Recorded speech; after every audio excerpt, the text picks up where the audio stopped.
بسم اللہ الرحمن الرحیم۔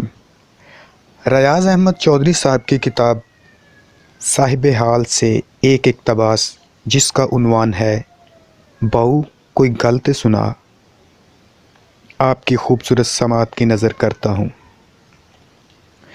ایک روز واصف صاحب کا فون آیا، ریاض کیا کر رہے ہو؟ آپ کو یاد کر رہا ہوں، میں نے جواباً کہا۔ واصف صاحب نے فرمایا اس وقت آ سکتے ہو؟ عرض کیا جی ہاں آ سکتا ہوں۔ تو آ جاؤ، آپ نے فرمایا۔ میں پہنچا۔ حال احوال پوچھنے کے بعد واصف صاحب نے اپنی میز کی دراز سے نکال کر ایک مسودہ میرے سامنے رکھ کر کہا، اسے پڑھو۔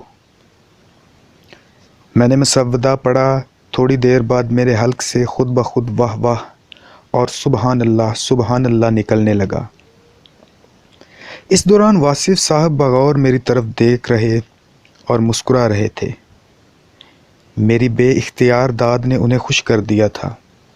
آپ نے فرمایا، مسودہ رکھ دو اور میری بات سنو، اسے جا کر پڑھ لینا، اب یہ تمہارے پاس ہی رہے گا۔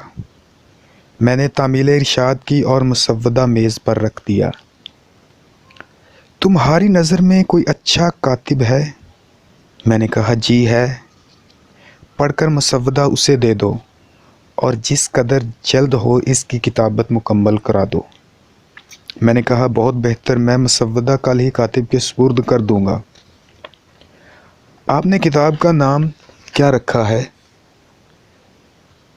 کرن سورج کیسا ہے؟ مجھے یہ نام بے حد پسند آیا تھا، اس لیے عرض کیا لاجواب ہے۔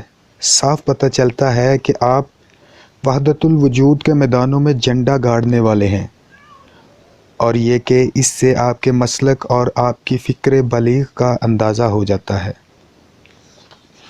ادھر ادھر کی باتوں کے بعد میں نے کرن سورج کے حوالے سے بات چھیڑ دی اور بالآخر بڑے جوش سے کہا، واصف صاحب اس پر تو آپ کو نوبل انعام ملنا چاہیے، اور میرے خیال میں تو آپ کی ایک ایک سطر پر ملنا چاہیے۔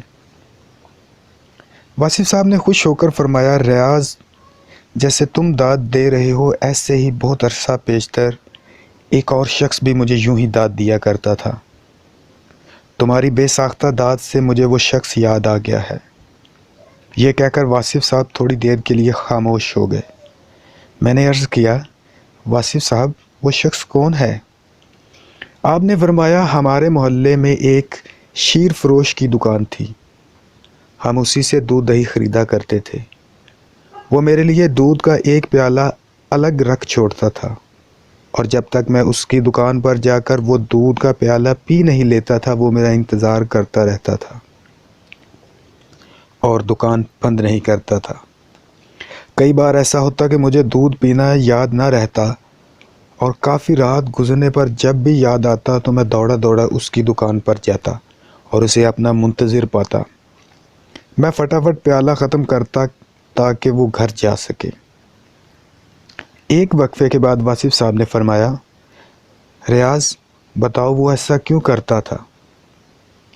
میں مناسب جواب دینے کے لیے الفاظ چن ہی رہا تھا کہ آپ نے فرمایا، جب میں دودھ سے بھرا پیالہ پی لیتا تو وہ کہتا تھا، بہو کوئی غلط سنا۔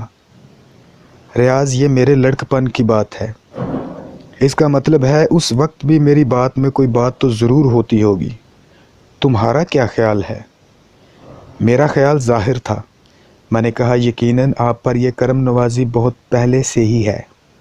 واصف صاحب نے فرمایا، ہاں ایسا ہی لگتا ہے، تم ٹھیک کہتے ہو۔